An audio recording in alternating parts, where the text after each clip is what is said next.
ছবি কিন্তু 1000 বছর বেঁচে থাকবে। আমরা ধন্যবাদ দেওয়ার দায়িত্ব আপনার। আমরা মনে হয় ফুল প্রোগ্রাম যতদূর পর্যন্ত চোখ যায় এবং যারা আমাদের শুনতে পাচ্ছেন তাদেরকে এই ফাগুনে ফোটা পলাশ শিমুল পারিজাত ফুলের শুভেচ্ছা।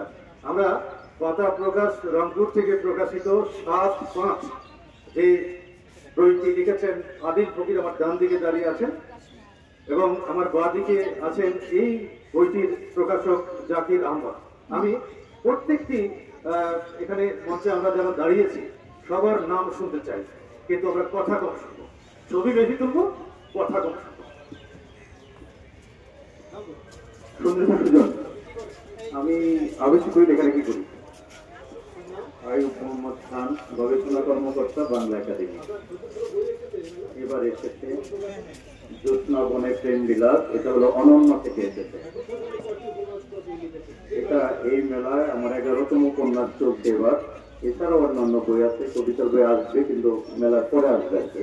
আপনার লেখালেখির আরো গতিশীলতা যাতে ভবিষ্যতে বৃদ্ধি পায় এজন্য আমাদের আশিস থাকলো এই কথা প্রকাশের পক্ষ থেকে। আপনার নামটি বলবেন?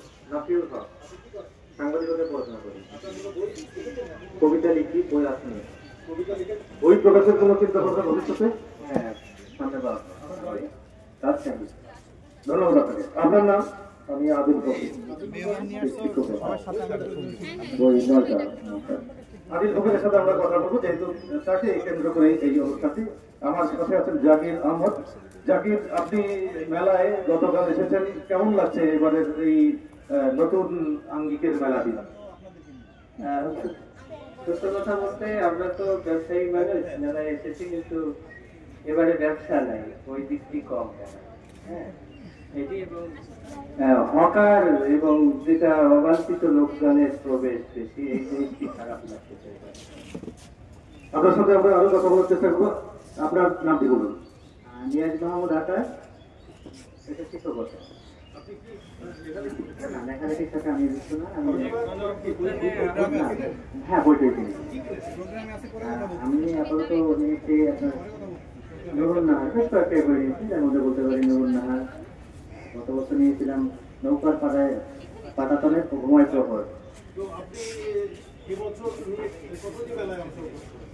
আমি মূলত গত বছরই দর্শক হিসাবে, এবছরই আমি প্রথমবার, গত বছরই প্রথম বলতে পারি, খুব একটা আমি না, এবছরই আমি কি বলে আন্তরিকভাবে বা বিশেষ থেকে এভাবে। যাই হোক, ভবিষ্যতে আরো মেলায় আসবেন এবং এই মেলাকে আপনারা আপনাদের হাত দিয়ে হয়তো এগিয়ে যাবে আরো সামনের দিকে। আপনার পরিচয় এবং লেখালেখি করেন কিনা আমাদের দর্শকদের জানাবেন। আমি সৈয়দা কামরুন নাহার লিপি। আমার গত বছর একটা কাব্যগ্রন্থ এসেছেন, মা শিশুদের কাব্য। এবার আমার ছোটদের একটা সরল বই এসছে, আমরা গেছি দুটো বাসা। আমি মূলত এখন লেখালেখি করি। আমি ঢাকায় সরকারি থাকি। না, চাকরি করতাম, বর্তমানে গৃহিণী এবং লেখালেখি করছি। আপনার জন্য আমাদের অনেক আশীষ থাকলো। আপনার লেখালেখি এবং সংসার জীবন দুটোই মধুময় হয়ে উঠবে। আপনার নাম বলুন এবং আপনি কি করেন, পেশাগত এবং নেশাগত দুটোই বলুন। সময়ের কৌমতি, তার নুরুন নাহার নামে একটি কবিতার বই বেরিয়েছে। যাই হোক, আমার মনে হয় যে আমাদের অনুষ্ঠান শেষ হয়ে গেছে, কিন্তু যেহেতু কথা শোনার জন্য কিন্তু 10টা লোক যদি থাকে সেটাই যথেষ্ট। তবুও আমরা, যেহেতু জুম্মার আজান যে কোনো সময় পড়ে যেতে পারে, আমরা খুব তাড়াতাড়ি শেষ করবো। 7/5 এই বইটি বেরিয়েছে পাতা প্রকাশ রংপুর থেকে। আদিল ফকির আমার ডান দিকে দাঁড়িয়ে আছেন, যে বইটির তিনি লেখক। আদিল ফকিরের কথাই আমরা আজকের সিংহভাগ সময় জুড়ে শুনবো। বাকিটা ধন্যবাদ। আমার অনুভূতি প্রকাশ কবি আবিদ করিম মুন্না ভাইকে